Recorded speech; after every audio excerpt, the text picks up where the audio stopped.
আবৃত্তি যে পরিবেশন করবে তার নাম শুভদীপ দে। একটু বলি, শুভদীপ আকাশবাণীর একজন নিয়মিত ঘোষক। বাচিক শিল্পের জগতে শুভদীপ তার বিস্তার করেছে অনেকখানি। এখান থেকে ওখানে, সেখান থেকে সেখানে, দেশের বিভিন্ন জায়গায় শুভদীপকে এখন শোনা যায়। আর সবচেয়ে বড় কথা যেটা আমি বলবো, মানে যেটা একদম আমার যাকে বলে পার্সোনাল, শুভদীপের সঙ্গে আমারও একটা কোথাও একটা মিল হয়ে গেছে। ও আমাকে দিদি দিদি বলে অনেকটাই শ্রদ্ধা, ভালোবাসা, বকা সবটাই করে। আর আমিও ঠিক বিপরীতে ওকে ওইগুলো করি। অনেক ডিসিশান নিই আমরা একসাথে, অনেক কাজও করি আমরা একসাথে। বর্তমানে আমাদের যে নানান রকম অনুষ্ঠান হয়, আমাদের কলকাতার বুকে পশ্চিমবঙ্গ সরকার আয়োজিত যে বিভিন্ন অনুষ্ঠান হয়, সেখানে আমরা অনেক সময় অনেক দিন একসাথে কাজ করেছি, আর হয়তো আরও করব। তো যাই হোক, আর শুভদীপের কথা না, শুভদীপের কবিতায় আমরা চলে যাব। আবৃত্তি পরিবেশন করবে শুভদীপ দে। নমস্কার সকলকে, শুভ সন্ধ্যা। যে মানুষটি আমাদের জীবনের প্রতি পদক্ষেপে জড়িয়ে আছেন তিনি তো রবীন্দ্রনাথ। তাঁকে ছাড়া ভাবতেই পারি না আমরা। তাই প্রথম কবিতাটি মহুয়া কাব্য থেকে, অচেনা।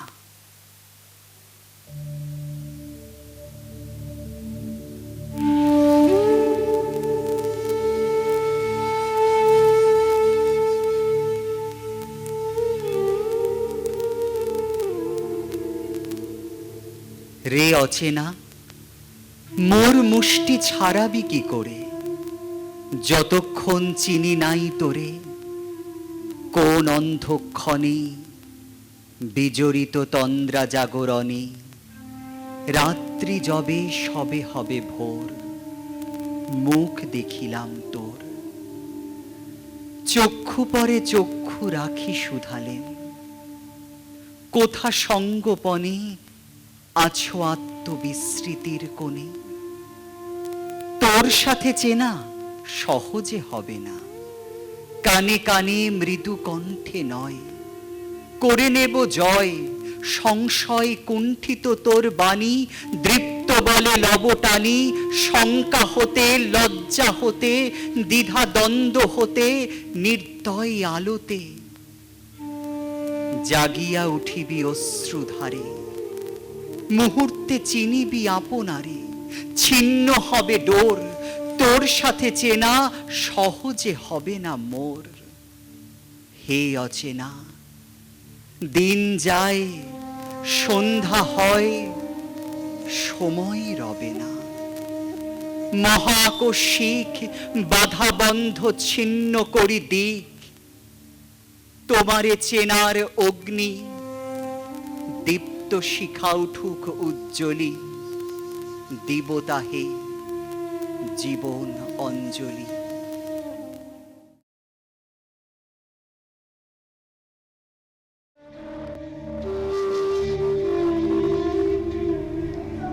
পরের নিবেদনে যাব। সত্যি আমরা কেউ ভালো নেই, আমরা ভালো নেই, সমাজ ভালো নেই, দেশ ভালো নেই। কিন্তু তার মধ্যেও তো আলোর পথ দেখি আমরা। নীরেন্দ্রনাথ চক্রবর্তীর কবিতা, দেশ দেখাচ্ছ অন্ধকারে।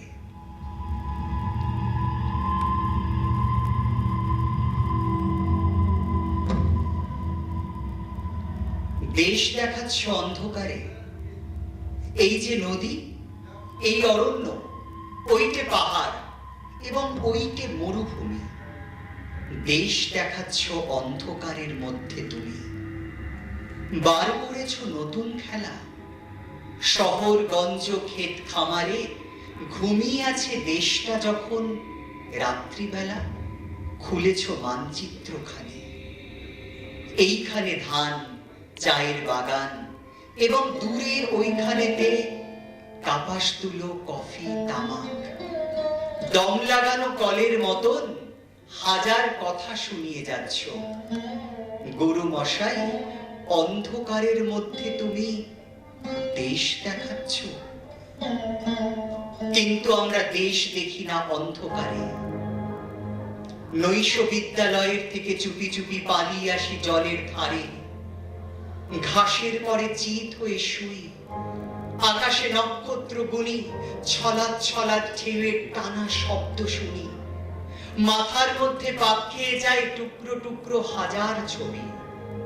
উঠোন জুড়ে আলপনা, আল পথের পাশে হিজল গাছে সবুজ গোটা। পন্নী পুকুর, মাঠ মণ্ডল, টিনের চালে হিমের ফোঁটা। একটু একটু বাতাস দিচ্ছে, বাতাস আনছে ফুলের গন্ধ। তার মানে তো আর কিছু নয়, ছেলেবেলার শিউলি গাছে এই আধারেও ফুলের দারুণ সমারোহ।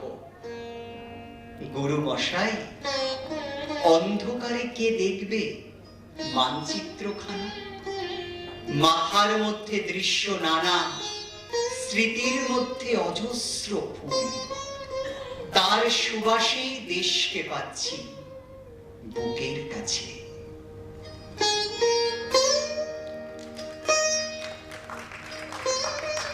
আমার শেষ নিবেদনে যাব, সেই সব শহীদদের শ্রদ্ধা জ্ঞাপন করব যারা আমাদের দেশের স্বাধীনতা এনে দিয়েছেন। কবি রমা শিবলাইয়ের একটি কবিতা, শহীদের চিঠি।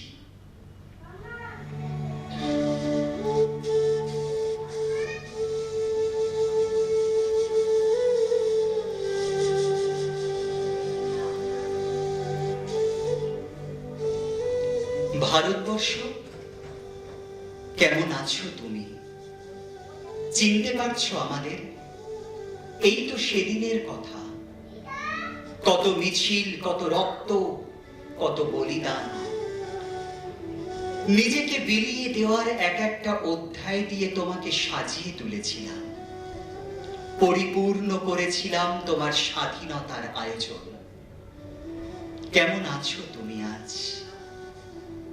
তোমার সন্তানেরা দুধে ভাতে আছে তোমায় ভালোবাসে? যে আগুন জ্বালিয়ে তোমার চারপাশের অন্ধকারকে পুড়িয়ে দিয়েছিলাম আমরা, আজ তা প্রদীপ হয়ে তোমার ঘরকে আলোকিত করে নিশ্চয়ই। জানো, তোমার ক্ষুদিরাম আজও সেই কিশোরী রয়ে গেল, মাঝে মাঝে বায়না করে তোমার কোলে ফিরে যাওয়ার জন্য। ও নাকি আবার শহীদ হবে তোমার জন্য। আর মদনলাল ধিংরা, সে তো আবার এক কাঠি উপরে, সে আবার তার পুরনো রিভলভারটাই ফেরত চায় ইংরেজ মারবে বলে। শুধু বিষণ্ণ সূর্য সেন চট্টগ্রাম অস্ত্রাগারের লুণ্ঠন করা অস্ত্রের হিসেব নিয়ে আজও বীর করে হিসেব মেলাতে পারে না। যে মৃত শরীরটাকে টেনে ইচ্ছড়ে ওরা ফাঁসিতে তুলেছিল, তার মুঠোয় নাকি একটা বুলেট ধরা ছিল। সেটার হিসেব কিছুতেই মেলাতে পারে না মাস্টার দা। কেমন আছো তুমি মা? তোমার সন্তানেরা আজ স্বাধীন মাটিতে জন্মায় তো? শিক্ষা, স্বাস্থ্য, চেতনা। আচ্ছা, তোমার মেয়েরা নিশ্চয়ই আজ আর দাসী নয়, সবাই রাজকন্যা হয়ে উঠেছে। আর তোমার ছেলেরা, যাদের বুদ্ধি মেধা নিয়ে তোমার অহংকারে পা পড়তো না মাটিতে, তারা তোমাকে রাজমাতা করে রেখেছে তো। আমার ছেলে মেয়ে দুটোকে মানুষ করো মা। ব্রিটিশের গুলি যখন আমাকে আর আমার বউটাকে ছাঁচড়া করে দিল জালিয়ানওয়ালাবাগের জনসভায়, ঘুমিয়ে পড়ার আগের মুহূর্তে বাচ্চা দুটোকে এক ঝলক দেখেছিলেন যেন।